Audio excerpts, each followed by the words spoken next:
Good morning, good morning. Napaaga tayo mga idol. Ayun na yung train, lumabas na sa kanilang storage room. Garahe ba nila?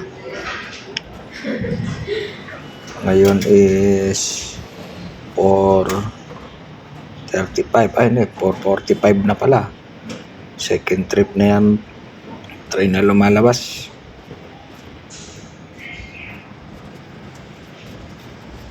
Pang second trip. Ay, hindi na natin abutan yan mga idol. Baka third trip na tayo. Malayo-layo pa yung ating lalakarin.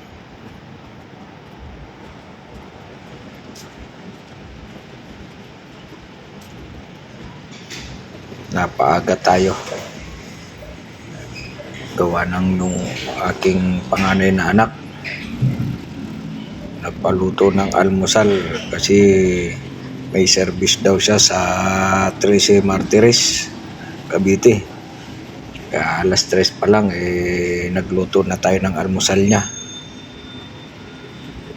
Bago mag alas 3 pala, hinanda ko na yung almusal niya. Mahilig yun sa sinangag. Gusto yung mga sinangag nun, yung bagong hango talaga, mainit pa. Kaya nung pagkaluto bumangon agad, sabay kain. Alas 4 siya umalis. Alas 4 ng umaga, kaya pati ako napaaga rin ng alis. Kaya ayan, inabot natin yung third trip. Pang third trip na tayo makakasakay niyan mga idol. Kasi malayo-layo pa yung nilakad ko. Sarado pa kasi yung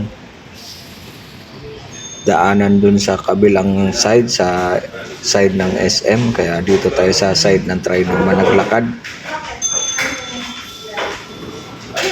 Pag masyadong maaga pa sarado pa yon, hindi pa pinapadaanan ng sasakyan. Kaya medyo malayo-layo nilakad natin. So ganun talaga, napaaga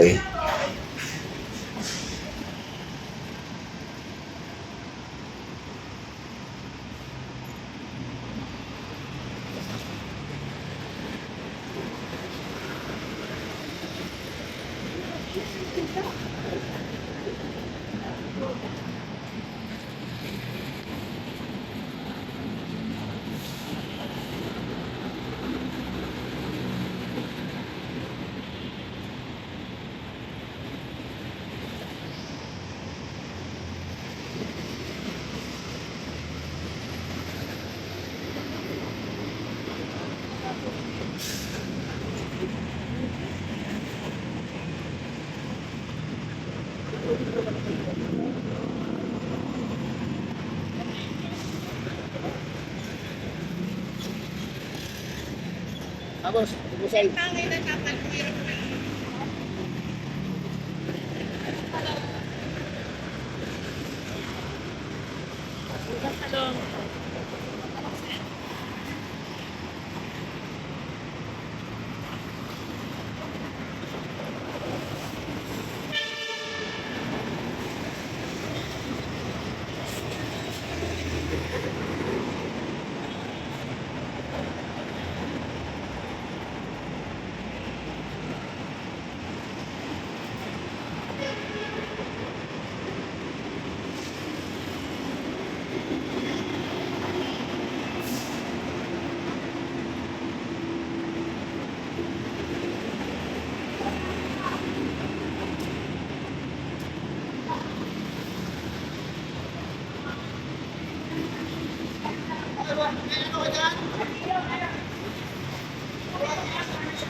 Hey, Asis.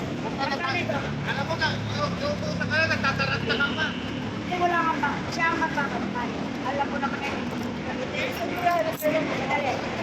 Madali lang. Pupunta ko pa rin ako. Ay, buka ba? Mga lalaking tao, takat. Magkano yung ganito mo, bossing? 35 ba? 10. 10. 10 lang, almusal. Ito. 10. Ayan. 10 lang. Kaya ko ayaw lang pero. Ka, ibalot ko na. Tingnan nyo, baka maparami yung maibalot ko, ha? Parang may kaaway na. Ayaw mo na. Okay na, okay na. Yo. Almusal muna.